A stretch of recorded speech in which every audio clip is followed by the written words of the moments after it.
Hi there, my name is Alexandra Heller-Nicholas. I'm a film critic, author, and academic from Melbourne, and I've published 9 books on cult, horror, and exploitation film. The latest of which is called the Giallo Canvas Art Horror. I've got the book here, but if I hold it up, it's going to be back to front. I forgot the name of my own book. Art, Excess, and Horror Cinema. I promise I write a lot better than I remember. Um, which is relevant because we're here to talk about Giallo film. We're here to talk about Lucio Fulci. We're here to talk about the New York Ripper, which is straight up one of the most violent, the most challenging, and on the gender politics front, the most distressing Giallo that really has ever been made. It's up there with films like Sister of Ursula and Giallo in Venice. If you're familiar with Giallo, you'll know that these are pretty nasty films.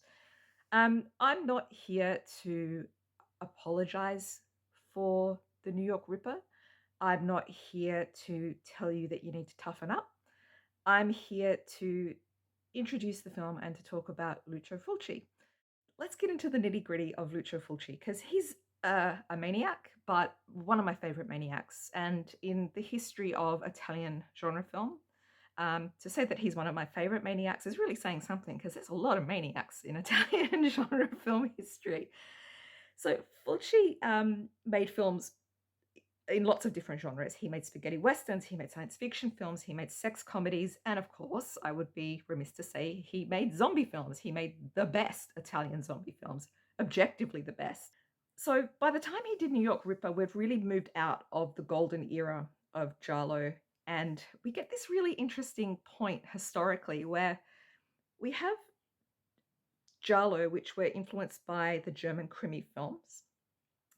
And then the Giallo started influencing North American horror. So things like John Carpenter's Halloween, he has been explicitly flagged as being influenced by Italian Giallo film, to the point where Michael Coven, who's a very highly regarded critic, academic when it comes to Giallo film, has even talked about North American Giallo. So if you watch a film like a slasher, like Happy Birthday to Me, it's got the black leather gloves, it's got the switchblades. It is a Giallo film, but it's an American Giallo film.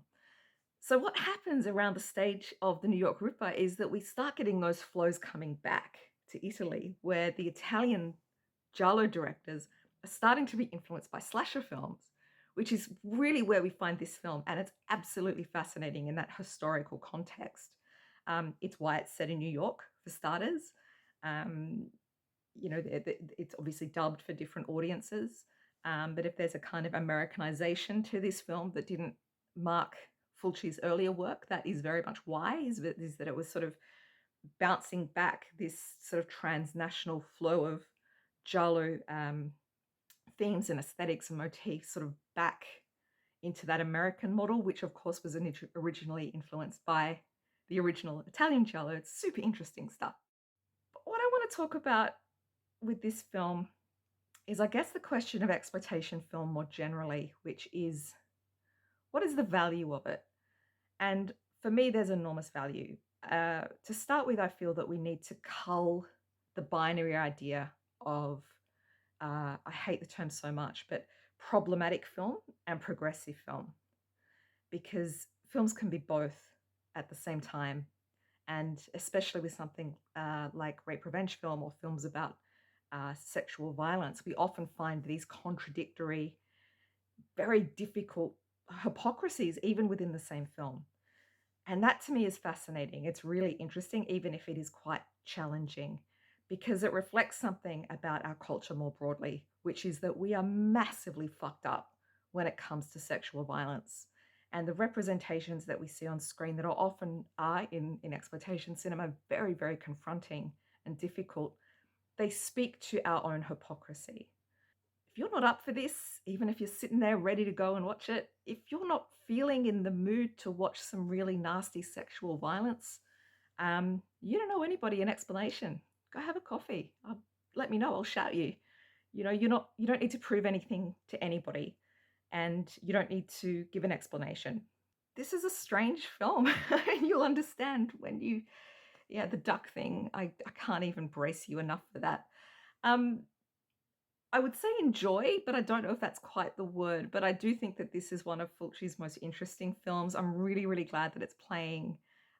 Please, again, look after yourself. And I don't mean to be a mum about that, but maybe I do. Maybe I like being the cult film mum. You know, they'll spit on a tissue and make sure you're okay and haven't got crap around your mouth. But yeah, I think this is a wild film, and have some beers and brace yourself for the duck thing, and let this film reflect the culture that it was made in.